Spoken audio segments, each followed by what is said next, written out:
Thank you so much for pushing play. My name is MG Govia. I'm the Education Outreach Liaison of Okie 811, and you are listening to Digging Deep, an Okie 811 podcast. Usually on our podcast, we always talk about digging and safe excavation or something within the safety industry, and today we get to do things a little differently. As you may or may not know, Okie 811 last year produced a beer called the 811 Pilsner. We used that can as a campaign to promote safe digging within the state of Oklahoma. See what I did there, guys? A campaign. Yeah, that'll be on the podcast. So that campaign also was used to raise money for a scholarship fund, and so the success of that campaign brought us to where we are today. So we decided to do it again this year. I enlisted the help of my good friends of Cross Timbers Brewing. They are going to produce a pineapple Mexican lager, and it will be on your shelves the week after August 11th. Why August 11th? That's 811 Day, the big holiday that we all get to celebrate. So, if you're listening to this podcast and you haven't had 811 Pineapple Mexican Lager yet, go ask your local liquor store to carry it. So, let's start talking to the brewers, find out a little bit about their history, where they came from, and why they chose to partner with us. So, who wants to talk first? Well, first off, MG, I'm a little upset that this isn't a murder mystery podcast. Understandable. I thought so. He told us that it was a murder mystery podcast, but I guess he wants to talk about Okie 811's partnership with us brewing the pineapple Mexican lager. So let's go ahead. You would be surprised at how hard it is to get a guest on an excavation safety and damage prevention podcast. So I may have fibbed, but I appreciate you joining us anyhow. No murders unless you murder me is the theme today. But yeah, let's talk about Cross Timbers. I've had the pleasure of knowing these guys for 4 years now. But can you tell me a little bit about the start in your garage, or however the Cross Timbers came about? Yeah, I mean it's been a long journey. We started homebrewing in 2010 in my garage, and it just progressed into an obsession. Really, we started brewing, what they call all grain and home brewing. So most brewers start out brewing extract brews, okay. Which is a great jumpstart in the world of home brewing. But we quickly progressed to all grain brewing, and what that allowed us to do is allowed us to kind of create our own recipes, tweak them to our liking, and really what it boils down to, in a nutshell, in 2017, we both had terrible weeks at our jobs. We were actually sitting at in Rough Tail's Midwest City location in their tap room, and we were like, screw it, let's try to start a brewery, because we don't want to look down 20 years down the road and say we wish we would have tried to start a brewery, as opposed to, we tried and failed. So, and fast forward to now through the Brewers Union, and here we are. We regret that day at Rough Tail. We should have never gone. Oh yeah. No. Yeah, there's quite a few in the brewing industry that always say the best decision they had was starting a brewery. The worst decision they had is starting a brewery. Yes, so for it sure. made sense. We told you what Noonan said, right? So Noonan always said that he was going to write a book on brewing and how to start a brewery, and it was going to be one page, and it was just don't do it. That is funny. And for our listeners, Noonan is actually the brewer that helped us with the 811 Pilsner last year. So he's a longtime industry friend. So if he gets hold of this podcast, big shout out to a delicious beer last year. You guys tried the Pilsner. I was a big fan of it. It was very good. Yep. So this year we decided to go with a pineapple Mexican lager. I know there are some reservations at first of trying that style, but I'm glad we landed on it. Right.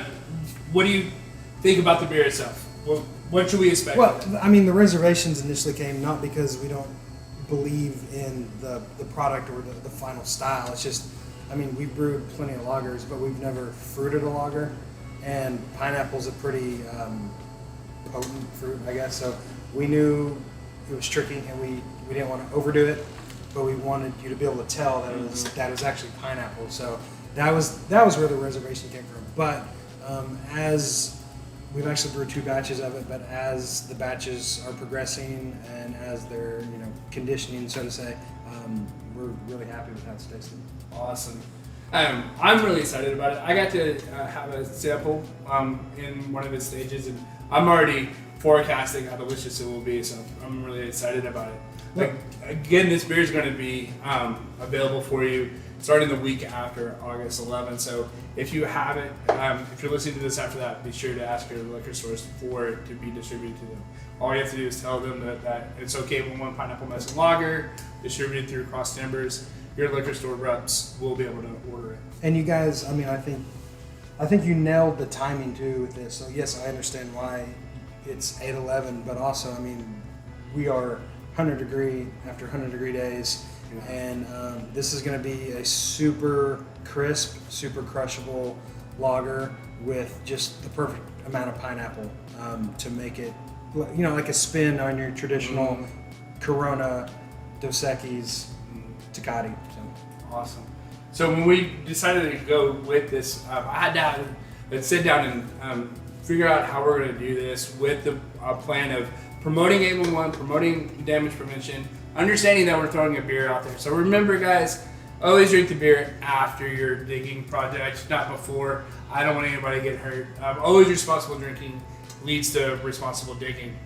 So when we were talking about this stuff, Brenton, what were some of your thoughts about this partnership? Because I know that I've seen our Cross Timbers do beer for a conservation group and some other things with the community. Was it exciting for you to partner with us? Is it something new, or is it something that you hope to continue in the future? No, it's definitely exciting.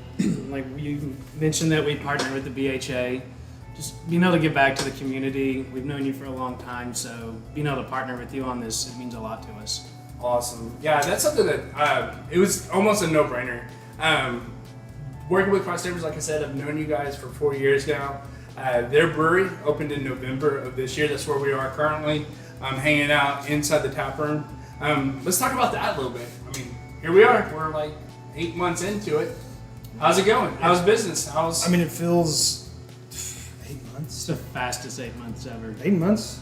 Yeah, November, July. Yeah, I think that's right. Yeah, I guess so. Yeah. I mean, that kind of sums it up. we worked so hard trying to get this place open with the build out and all the conflicts that we had, and now that it is, I mean, it is just. Well, another thing too, this whole process. Yeah, so the whole process from finding this building to where we are right now in the tap room was like a 2 year-ish process. Yeah. Because so MG was over at the BU with us. Like, he was a beer tender, and that's where we met, over at the BU. So we've known you for, I think, a little over 4 years, 4-ish years. That's where we learned kind of how to scale up from the garage size to the size that we're brewing on from Noonan, like we mentioned before. 8 months. This whole thing has been the greatest adventure of our lives. We joke around a lot about how don't start a brewery. But at the end of the day, this was our dream. This has been our dream since even before really we sat down in Rough and said we're going to do it. I think really, even though we started homebrewing in 2010, it was like 2015 probably where we, at some point, And we talk about it. right? And, yeah. At some point in most home brewers' experience, there comes a time where like, man, can you imagine if we could just quit our crappy jobs and do this full time, right? Yeah. So, it's here we are.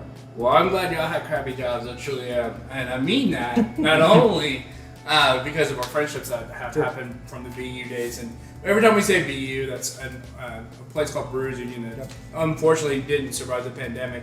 But it was an opportunity for them to grow, like we said, to get to where they are now. So we have been here 8 months. I still help out these guys. I serve on occasion as a part-time gig. But one thing that I really love about this, the one thing I do love about this space is how beautiful it is. For our listeners, you can't even see how cool our taproom wall is.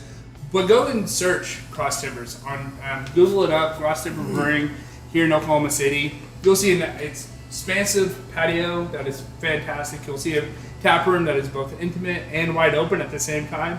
It's well crafted and really thought of. And we have everything from board games to video to a huge television for watching.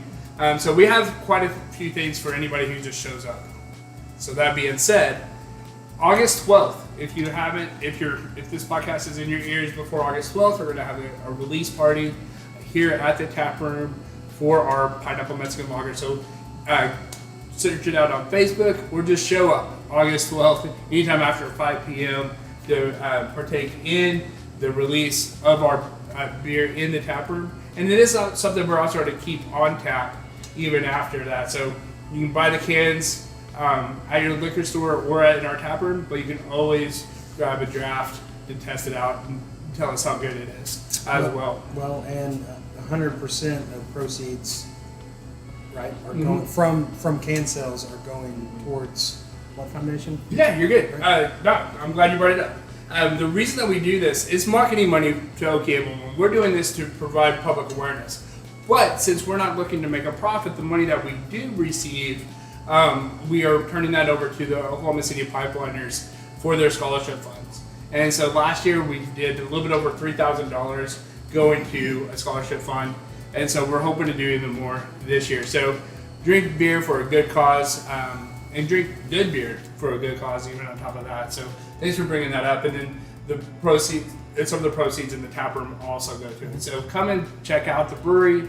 Definitely drink our beer. And then if you have any feedback on it, there's plenty of ways to let us know, but I know you're going to love it. So, on that note, yes. we distribute through RNDC, so if it's not at your liquor store, all you have to do is tell them to pick it up, and they can do that. Yeah, exactly. So RNDC, Republic, your liquor store is going to know who that is. Just ask for it, and they'll be able to get it for us. We want to ask you to subscribe to our podcast so that you can be the first to hear each new episode. If you are watching on YouTube, be sure to follow the channel for not only our podcast, but also educational videos on Okie 811 services. Follow us on social media to know of upcoming educational events, such as Safety Days or our Expo, or to know the next time we may be hiring. Thank you for listening to Digging Deep, an Okie 811 podcast. After you subscribe, be sure to share. So we talked a lot about Cross Timbers. Now we know where you're going to go for your next outing. If you're in Oklahoma City, definitely come and visit the brewery.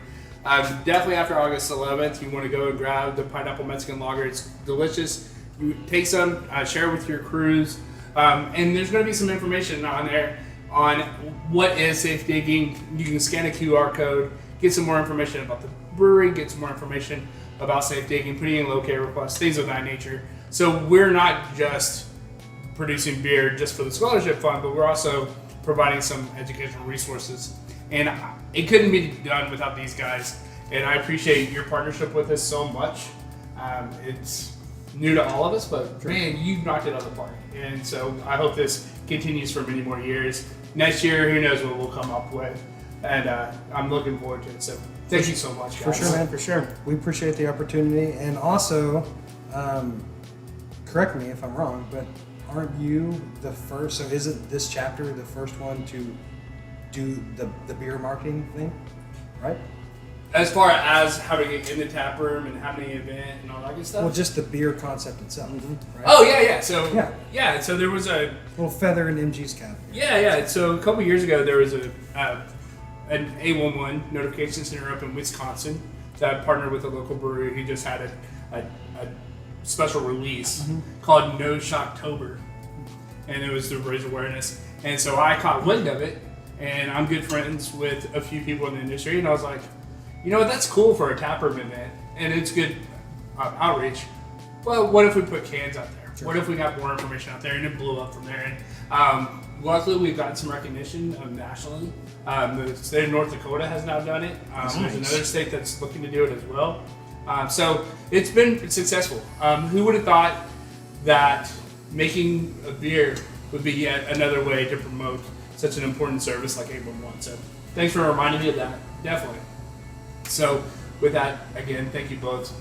Mean a lot to me, our friendship as well as this partnership to help promote safe digging and excavation. So with that, listeners, thank you so much for joining us for yet another podcast.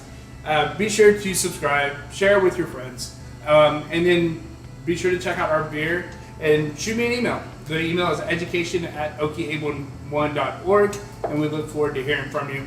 Thank you for everything you do to keep safe in Oklahoma. Thank you. Cheers. Cheers. Right here. Hey, let's do it. Cheers. Bring 'em in.